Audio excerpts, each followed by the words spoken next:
Amir sir வந்து is a perfectionist. Okay. ஒவ்வொரு சீனுமே ஒவ்வொரு ஷாட்டுமே நடிச்சு காமிப்பார். All the characters okay. என்னோடதாகட்டும், சூர்யாதாகட்டும், இல்ல த்ரிஷாதாகட்டும். It's so amazing to see such an actor. 10 takes 15 takes போனாலும் அங்கே வந்து கத்துறதோ கோவப்படுறதெல்லாம் பண்ணவே மாட்டார். மைக்கில் கூட சொல்ல மாட்டார். நம்ம பக்கத்தில் வந்து சேர் போட்டு உட்காந்து 15 டைம்ஸ் தப்பு பண்ணாலும் 15 டைம்ஸ் நமக்கு சொல்லி தருவார் பொறுமையா. ஓகே. ஏன்னா கேரவன்லேயே பேசிடுவோம், இதாங்க கவுண்டர் கொடுக்க போறோம்னா அங்கிருந்து சிரிப்பு ஆரம்பிச்சிடும். ஓகே. எத்தனை தடவை அந்த கவுண்டர் சொன்னாலும் ஓகே. அந்த சிரிப்பு வந்துட்டே தான் இருக்கும்.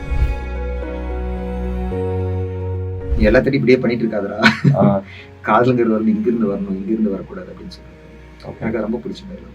யுவன் அவர்கள் வந்து இந்த படத்துல வந்து மிகப்பெரிய ரோல் பண்ணியிருப்பாரு. ஸோ ஒரு ஆல்பம் ஹிட் அப்படிங்கிறது வந்து இந்த மௌனம் பேசியதுக்கு கொடுத்தே ஆகணும். ஸோ அந்த மாதிரி உங்களுக்கு அந்த படத்துல பிடிச்ச பாட்டுன்னு ஏதாவது இருக்கா? நிறைய பேர் ஹம் பண்ணிட்டே இருப்பாங்க, அந்த மாதிரி நீங்களும் ஹம் பண்ணிட்டே இருந்தோம் உண்டா அந்த டைம்ல எல்லாம்? எனக்கு one of my favourites always. Okay. And ஆடாத ஆட்டம் எல்லாம், சின்ன சின்னதாய் எல்லாமே பார்த்தீங்கன்னா like extraordinary songs. One of Yuvan's best ஆல்பம்ஸ்ன்னு சொல்லலாம் அந்த டைமில். எனக்கு அது ரொம்ப சந்தோஷமாக இருந்தது அந்த படம். ஏன்னா புனே பூவே ஆல்சோ யுவன் அண்ட் மௌனம் பேசி first and second film both வந்து Yuvan Shankar Raja is music director. So அது பேக் டு பேக் வந்து both albums huge hits. So எனக்கு ஒரு பெரிய திருப்தி இருந்தது. ஓகே. ஸோ இன்னும் ஃபர்ஸ்ட் ஷாட் மௌனம் பேசியது அது ஞாபகம் இருக்கா உங்களுக்கு? இதான் ஃபர்ஸ்ட் ஷாட் என்னது? அது ஃபர்ஸ்ட் ஆக்சுவலாக படத்தில் வர ஃபர்ஸ்ட் ஷாட் வந்து நான் ஓடி வர்றது அந்த பேக் ஷாட்ல இருந்து என்னோட இன்ட்ரடக்ஷன் ஷாட். அது வந்து லேட்டராக தான் ஷூட் பண்ணோம். ஃபர்ஸ்ட் ஷாட் வந்து ஃபர்ஸ்ட் டைம் நான் வந்து அந்த ஏன்னா ஒரு பொண்ணை சின்சியர் லவ் பண்ணிட்டு மற்ற எல்லாம் நிறைய பொண்ணு ஃப்ளர்ட் பண்ணுவேன். எனக்கு அதாவது ஃபர்ஸ்ட் டைம் நான் போய் சொல்லுவேன் I am Kannan sales is monthly 20,000 salary அப்படின்னு சொல்கிறது தான் என்னோட ஃபர்ஸ்ட் ஷாட். ஓகே. அது அமித் சார் வந்து எக்ஸ்பிளைன் பண்ணார். கிட்டத்தட்ட 35 டேக்ஸ் போச்சு. ஓகே. ஆமாம். அந்த படத்தில் பார்த்தீங்கன்னா அமீர் சார் வந்து இஸ் அ பர்ஃபெக்ஷனிஸ்ட். ஓகே. ஒவ்வொரு சீனுமே ஒவ்வொரு ஷாட்டுமே நடிச்சு காமிப்பார். All the characters okay. என்னோடதாகட்டும், சூர்யாதாகட்டும், இல்லை த்ரிஷாதாகட்டும். It's so amazing to see such an actor. ஏன்னா அப்படியே ஸ்விட்ச் பண்ணுவார். இங்கே வந்து சூரிய கேரக்டர் பண்ணி காமிச்சிட்டு அப்படியே இந்த சேர் வந்து உட்காந்து என்னோட கேரக்டர் பண்ணி காமிப்பார். There'll be such a difference in both the characters. But அது பார்க்கும்போது ஒரு அமேசிங்காக இருக்கும். ரொம்ப ப்ரெசிஸாக இருப்பார். எந்த பாயிண்ட்ல எந்த டைலாக்ல வந்து கை தூக்கணும், எந்த டைலாக்ல கண்ணு வைக்கணும்னு சொல்லி ரொம்ப ப்ரெசியஸாக இருப்பார். ஸோ அதில் பார்த்தீங்கன்னா நிறைய இருக்கும். அந்த நான் வந்து அந்த டை அட்ஜஸ்ட் பண்ணுறது, அப்புறம் இந்த ஷோல்டர் அட்ஜஸ்ட் பண்ணுறது, அந்த கழுத்து ஆட்டுறது, இந்த ஒரு 4 டைலாக்ல எல்லா விஷயங்களையும் போடணும். ஓகே. அந்த பொண்ணாட்டையும் ஒரு மாதிரி நக்கலாக சொல்லணும். ஸோ அது எனக்கு கொஞ்சம் அடாப்டாக இருக்குது. ரொம்ப கஷ்டமாக ஏன்னா ஃபர்ஸ்ட் டே ஆஃப் ஷூட்டு. ஏன்னா அது புனே போய் ஏற்கனவே 30 டேஸ் ஷூட்டிங் முடிஞ்சிருச்சு. பட் அதுலேருந்து டோட்டலாக டிஃப்ரெண்ட்டான ஒரு கேரக்டர், டிஃப்ரெண்ட்டான ஒரு டைரக்டர், டிஃப்ரெண்ட்டான ஒரு கான்செப்ட் அப்படின்னு வரும்போது அது கொஞ்சம் டைம் ஆச்சு. அதுக்கப்புறம் தான் எனக்கு கொஞ்சம் கொஞ்சமாக எனக்கு பிடிப்பட்டது அந்த கேரக்டர். ஸோ அதான் எனக்கு பிகினிங் ஷாட். ஓகே.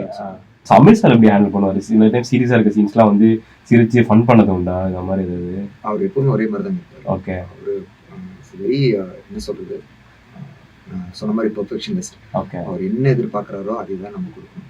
அங்கே போய் நம்ம இம்ப்ரெஸ் பண்ணுறோம் அப்படின்னா ரொம்ப குட்டி குட்டி இம்ப்ரெஸ் பண்ணுறோம்னா ஓகே. பட் இல்லைனா இது வேணாங்க, நான் சொன்ன மட்டும் பண்ணுங்க போதும் அப்படின்னு. அதே மாதிரி ஒரு என்னதான் நான் சொன்ன மாதிரி ஒரு 10 டேக்ஸ் 15 டேக்ஸ் போனாலும் அங்கே வந்து கத்துறதோ கோவப்படுறதெல்லாம் பண்ணவே மாட்டார். மைக்கில் கூட சொல்ல மாட்டார். நம்ம பக்கத்தில் வந்து சேர் போட்டு உட்காந்து 15 டைம்ஸ் தப்பு பண்ணாலும் 15 டைம்ஸ் நமக்கு சொல்லி தருவார் பொறுமையாக. ஓகே. பிகாஸ் ஒரு ஆர்டிஸ்டோட மைண்ட் அண்டர்ஸ்டாண்ட் பண்ணிட்டு எந்த விதத்தில் அவங்க ஹர்ட் பண்ணக்கூடாதுங்கிறது ரொம்ப கான்ஷியஸாக இருப்பார். அதே மாதிரி வெரி குட் நரேட்டர். என்ன தப்பு பண்ணுங்கிறது கிறிஸ்டல் கிளியராக சொல்லி அதை நம்ம கரெக்ட் பண்ணுவார். ஸோ அப்படி தான் he moulded all of us. கடைசியாக பார்ப்போம் ஏன் இவ்வளோ டேக்ஸ், ஏன் நம்ம என்ன தப்பு பண்ணோம், கரெக்டாக தானே பண்ணோம் அப்படிங்கும்போது இன்னும் பெட்டர்னு கேட்டே இருப்பார். ஆனால் கடைசியாக அந்த படம் ஃபுல் ஃபேஸ்டாக பார்க்கும்போது அந்த மேஜிக் தெரிஞ்சுது. It's a director's vision. அவர் ட்ரீட் பண்ணுற விதம் தான் நான் நினைக்கிறேன். ஸோ இப்போ என்னன்னா பார்த்தீங்கன்னா அந்த படம் ரிலீஸ் ஆன டைமில் சரி இப்போ வரைக்கும் சரி அந்த கேரக்டர் சூர்யாவோட கேரக்டர் வந்து கேர்ள்ஸ் ஃபேன்ஸ் ஜாஸ்தி. அதே மாதிரி உங்கள் கேரக்டருக்கு வந்து பசங்க ஃபேன்ஸ் ஜாஸ்தி. யாரா அவன் நம்மள மாதிரியே பண்ணிட்டு இருக்கான் அப்படி மாதிரி இருக்கு. ஸோ அந்த ரெஸ்பான்ஸ்ல எதிர்பார்த்தீங்களா அந்த டைம்ல நிறைய பசங்க கனெக்ட் பண்ணிப்பாங்க அப்படிங்கிற மாதிரிலாம்? இல்லை, எதிர்பார்க்கல. பண்ணும்போது நான் ரொம்ப என்ஜாய் பண்ணி பண்ணேன். ஓகே. ஒரு நல்ல ஒரு லவ் கேரக்டர், ஒரு ஃப்ளர்ட் பண்ணுற கேரக்டர் வந்து எல்லாத்துக்குமே பசங்களுக்கு யூஸ்வலாக பிடிக்கும் அந்த மாதிரி ஒரு கேரக்டர். அந்த டைம்லலாம் பார்த்தீங்கன்னா இந்த மாதிரி சோஷியல் மீடியாலாம் கிடையாது. ம். Exposure was very low. ஏதோ சொல்லணும்னா ஒரு ஒரு பொண்ணுகிட்ட போய் ப்ரொபோஸ் பண்ணாவோ சொன்னாவோ அது ரொம்ப ஒரு கஷ்டமான ஒரு விஷயம். ஆ. அப்போ இமெயிலில் இந்த இன்டர்நெட் எல்லாமே லைக் ப்ரௌசிங் சென்டர்லாம் போய் நம்ம இமெயில் எல்லாம் பண்ணோம். அந்த ஸ்டேஜ் செல்ஃபோன் வந்து புதுசு. ஸோ இந்த மாதிரி ஓப்பனாக இருக்காது. ஸோ அது ரொம்ப ஒரு கஷ்டமான விஷயம் அந்த பாயிண்ட் ஆஃப் டைம்ல. அது வந்து எல்லாமே ரிலேட் பண்ணிட்டாங்க. பட் இந்த அளவுக்கு ரிலேட் ஆகும்னு எனக்கு தெரியல. பட் படம் வந்ததுக்கப்புறம் ஐ திங்க் எவ்ரிபடி லவ். கொண்டாடினாங்க நிறைய பசங்க எல்லாம் வந்து ஃபேன்ஸ் வந்தாங்கல்ல, நல்லா இருந்துச்சு. ஸோ அப்படியே ஒரு டைம் வந்து சப்போர்ட்டிங் அந்த ஹீரோ அப்படி பண்ணும்போது சடனா டக்குன்னு ஒரு வில்லன் அப்படியே ஒரு திரும்புறீங்க. ஸோ லைக் வந்தான் வென்றான், ஈரம். ஸோ அப்படிங்கும்போது அந்த டைம்ல நீங்க யோசிச்சிங்களா, இல்ல வில்லன் பண்ணா கரெக்டா இருக்குமா, நம்ம பண்ணலாம் அப்படின்னு சொல்லி யோசிச்சிருக்கீங்களா? இல்லை அது வில்லனா பண்ணணும்னு பர்பஸாக பண்ணல. ஓகே. நான் ஒரு 7-8 ஃபிலிம்ஸ் ஒரு லீட் கேரக்டர் பண்ணிட்டு we have, as an actor we have to explore different genres. Okay. So ஒரு நெகட்டிவ் ரோல் பண்ணுறதுக்கு நம்மளுக்கு ஒரு நல்ல கண்டென்ட் அமையணும், நல்ல கதை அமையணும். ஓகே. சும்மா போய் ஹீரோ படத்தில் ஒரு வில்லனா பண்ணால் அதை வந்து பண்ண முடியாது. ஸோ ஈர மாதிரி ஒரு நெகட்டிவ் ஷேட் அப்படின்னா I was game for it. So எனக்கு அந்த கதை வந்தப்போ ஐ தாட் ஓகே ஒரு பர்ஃபெக்டான ஒரு script first time negative shade உள்ள ஒரு கேரக்டர் பண்ணுறதுக்கு அப்படின்னு சொல்லிட்டு. ஸோ அதனால தான் அது வந்து டேக்அப் பண்ணேன். And again Vandhaan Vendraan it has its own reasons. அதில் வந்து பார்த்தீங்கன்னா ஒரு ஹீரோ வில்லன் ஃபைட் மாதிரிலாம் ஒன்று இருக்காது. ஓகே. ஜீவா வந்து வருவார் தன் அண்ணனை தேடி. அண்ணன் வந்து தன் வீட்டுக்கு வந்ததுக்கு நிறைய ரீசன்ஸ் இருக்கும். அவன் அப்படி அந்த ஒரு ரவுடியை மாறுறதுக்கு நிறைய ரீசன்ஸ் இருக்கும். பட் அவனால் பார்த்தீங்கன்னா யாருக்குமே எந்த கெடுதலுமே நடக்காது அந்த படத்தில். அந்த கேரக்டர் நான் பண்ண அந்த character. So it will be like how he comes back to get his brother அப்படிங்கிறது தான். கடைசியாக திருப்பி ஒன்று சேருவாங்க. ஸோ அதான் like it is like travel of the character. It's not between a positive and negative. Okay. Like how we receive the character. Okay. So எனக்கு வந்தன் வென்றான் சொல்லும்போது என்னன்னா சந்தானம் வந்து த்ரூ அவுட் த ஃபிலிம் இருப்பாரு. ஆனால் அவங்களோட ரோல் வந்து ரொம்ப சீரியஸாக ஒரு இந்த ஸ்மைல் கூட இருக்காது, ரொம்ப சீரியஸாக இருப்பீங்க.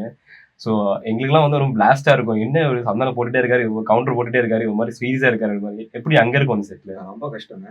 ஏன்னா நிறைய டேக்ல நான் சிரிச்சிட்டேன். ஓகே. அவர் கவுண்டர் சொல்ல அவர் தெரியும், நல்லா தெரியும். ஏன்னா கேரவன்லேயே பேசிடுவோம், இதாங்க கவுண்டர் கொடுக்க போறோம்னா அங்கிருந்து சிரிப்பு ஆரம்பிச்சிடும். ஓகே. எத்தனை தடவை அந்த கவுண்டர் சொன்னாலும் ஓகே அந்த சிரிப்பு வந்துட்டே தான் இருக்கும். ஓகே. நீங்க வந்து இப்போ சத்யராஜ் சார் கவுண்டர் பண்ணி சார் பண்ற ஒரு காமெடி சிரிச்சிட்டு சிரிச்சிட்டு இருப்பாரு. அங்க கண்ணன் சார் வந்து ஒத்துக்க மாட்டாரு. கை மட்டும் வைக்காதீங்க, தெரிஞ்சிருங்க சொல்லி ரொம்ப கான்சியஸா இருப்பாரு. ஸோ ரொம்ப கண்ட்ரோல் பண்ணி தான் எல்லா சீக்வன்ஸ்லயும் வந்து பண்ணோம். நிறைய ரீடேக்ஸ் போச்சு. அவர் இருக்கிற சீன் நிறைய எல்லா சீனுமே ரீடேக் தான். ஓகே. ஸோ படத்துலேயே பார்த்தீங்கன்னா நிறைய மெசேஜ் அங்கங்கே இருக்கும். நீங்கள் இப்போ வந்து எப்படி வளர்த்துமா தெரியல, நிறைய பேர் ரோட்டில் போகும்போது ஏதாவது கை பார்த்தீங்கன்னா இதுலேயே இங்கேயே பண்ணிங்கன்னா வீட்டில் போய் பண்ணுவீங்க அப்படிங்கிற மாதிரிலாம் வந்து போகிற போக்கில் அப்படியே ஒன்று இருக்கும். அந்த மாதிரி இருக்கும். நிறைய காதலுங்கிறது வந்து இங்கிருந்து வரணும், இங்கிருந்து வரக்கூடாது அப்படின்னு சொல்லுவாங்க. ஸோ அதெல்லாமே it's like very small but powerful dialogues. நிறைய விஷயங்கள் இருக்கும். நிறைய மெசேஜ். உங்களுக்கு ஏதாவது பிடிச்ச விஷயங்கள்? அதான் இப்போ நான் சொன்னது எனக்கு ரொம்ப பிடிக்கும். அது ஆக்சுவலாக எனக்கு தான் சொல்லுவார். ஆமாம், நீ எல்லாத்தையும் இப்படியே பண்ணிட்டு இருக்காதரா, காதலுங்கிறது வந்து இங்கிருந்து வரணும், இங்கிருந்து வரக்கூடாது அப்படின்னு சொல்றது எனக்கு ரொம்ப பிடிச்ச டைலாக். ஓகே. ஸோ ஓகே, நான் இப்போ வந்து ஒரு செக்மெண்ட் மாதிரி போகலாம். ஓகே, நான் வந்து இப்போ ஒரு கேரக்டராக சொல்லுவேன், ஒரு படத்தில் வந்து கேரக்டராக சொல்லுவேன். நீங்கள் வந்து ஒன் வேர்ட் ஆன்சர் பண்ணணும். Okay, ready? Okay. Suriya. Soft and silent but powerful. Powerful. One word இதுதான் அப்படின்னா டக்கு மாதிரி. Okay. Trisha. Charming. Okay. Aamir sir. Perfectionist. Yuvan. No words. Okay. Great fan. Okay. You can say excellent musician. Excellent. Okay. Okay, Nega. Loving. Nanda. Myself. இல்ல ஒரு discussion. Okay, ஒரு குட்டியா ஒரு word. Nanda அப்படின்னா அந்த படத்துல. Flirty. Flirty. நன்றி. Thank you so much and thank you to Surya FM for this great opportunity. Thank you so much.